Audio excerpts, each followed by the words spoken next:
여러분 안녕하십니까? 참 요즘 살아가기 어려운 시대입니다. 누구나 다 어려워하고 있습니다. 그게 세상살이입니다.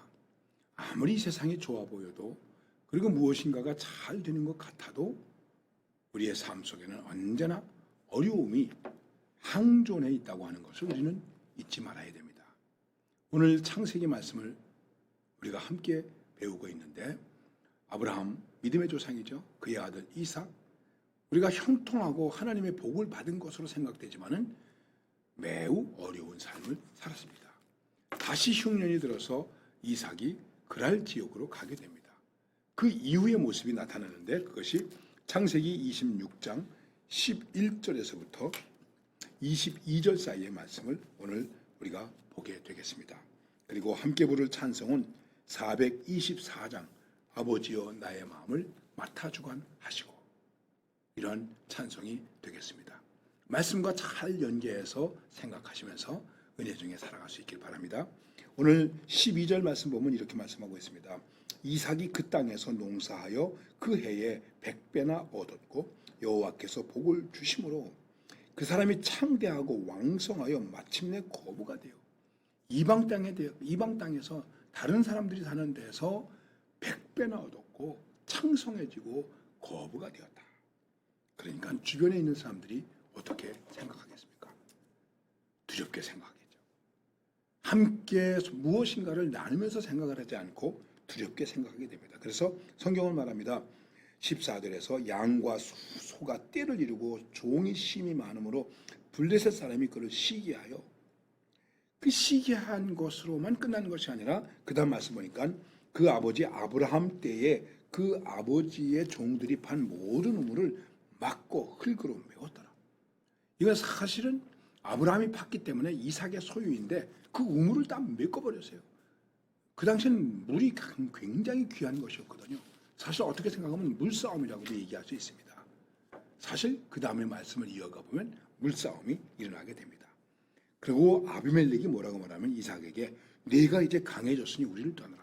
처음에는 내가 강한 줄 알았는데 내가 강해졌으니 우리를 떠나라 하고 아브라함으로 하여금 떠나게 하는 그런 이제 말을 듣게 됩니다. 이삭은 어떡합니까? 그것을 떠납니다. 그리고 골짜기에 가서 장막을 치고 거기에 있으면서 옛날에 아브라함이 봤던 그 우물들을 다시 파게 됩니다. 그랬더니 블레셋 사람들이 와서 그 우물을 메워버렸습니다. 그 우물을 메워버리니까는 그 새 우물에 대해서 또 메워버린 정도가 아니라 뺏었습니다. 우물을 뺏었어요. 그래서 그 우물 이름을 에색 이렇게 집니다. 이 말씀은 우리가 다퉜다 하는 뜻입니다. 우물을 가지고 서로 다퉜다. 그 다음에 또 다른 우물을 팠습니다. 그랬더니 또 와서 그 이름을 그들이 또 그 우물을 가지고 다투게 되므로 이름을 뭐라고 짓느냐 하면은 신니 이렇게 말하게 됩니다. 서로 대적하게 되었다. 이삭이 또 옮깁니다. 또 다른 우물을 팠습니다. 근데 그때 다투지 아니하였으므로 그 이름을 르호봇이다 이렇게 말했습니다. 르호봇이라고 하는 뜻은 넓은 장소이다 하는 뜻입니다. 그래서 오늘의 본문은 그 유명한 이삭과 블레셋 사람들 사이에 있는 우물 싸움이다. 메워버렸고 뺏어버렸고 다투고 대적하고. 그런데 그래도 마지막에 그 골짜기의 좁은 데서 우물을 팠는데도 불구하고 이삭은 그곳 이름을 르호봇이다 이렇게 정하게 됩니다. 넓은 곳이다 하는 것입니다. 이게 무엇이겠습니까? 쫓겨냈습니다. 떠났습니다. 우물을 뺏겼습니다. 우물을 파묻었습니다. 그러나 종래에는 그래도 다시 우물을 파고 다툼이 일어나지 않게 하였기 때문에 넓게 되었습니다. 르호봇이라고 말하고 있는 것입니다. 여러분, 그리스도인의 삶의 자리는 언제나 무엇이어야 하겠습니까?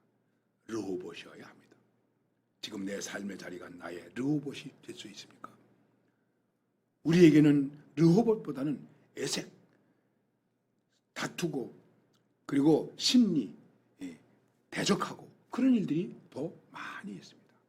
여러분, 우리가 잘 될 때, 교회가 부흥될 때 늘 좋아하는 일만 생깁니까? 시기하는 일이 생깁니다. 교회 때문에 집값이 떨어졌다고 원망하기도 합니다.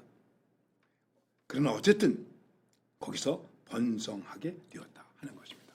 이것은 은혜의 자리가 번성해졌다고 하는 것을 말하는 것입니다. 여러분, 어떠한 경우도 우리는 이삭처럼 견딜 수 있어야 됩니다. 포기하세요. 그리고 견디세요. 저주하는 건 아니지만 그래, 내 이거 아니고도 살 수 있다. 가지세요. 와서 이거 내 거다 아니다 왜 여기다 우물을 파느냐 말하느냐, 우리가 떠나겠습니다. 가지세요. 떠나야 됩니다. 인간의 다툼이 있는 곳, 시기가 있는 곳, 요란함이 있는 곳 우리는 떠나야 됩니다. 그리고 다시 어떻게 해야 됩니까? 은혜의 우물을 파야 됩니다. 은혜의 샘물을 파야 됩니다. 은혜의 샘이 내게서 막히게 해서는 안 됩니다. 그리고 언제나 내가 사는 이것은 하나님께서 충만하게 베풀어 주신 풍성하게 갖게 하시는 넓은 장소이다. 은혜의 넓은 곳이다.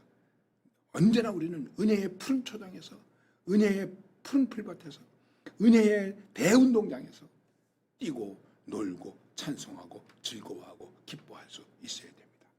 나중에 성경은 이렇게 말씀하고 있습니다. 이제 22절에서 르호봇이라 하여 이르되 이제는 여호와께서 우리를 위하여 넓게 하셨으니 이 땅에서 우리가 번성하리로다. 사람들은 자꾸만 우리의 믿음의 삶을, 축복의 삶을 좁게 하려고 시비 걸고 다투고 시기하지만은 하나님의 은혜는 우리를 넓게 해주십니다. 오늘도 하나님께서 여러분의 삶의 자리를 넓게 해주실 줄로 믿습니다. 내 마음을 넓게 해주셔서, 그래서 오히려 하나님 앞에서 우리의 입을 넓게 열고 크게 열어서 하나님의 축복으로 풍성해지고 나누며 사는 저희들이 되어야 됩니다.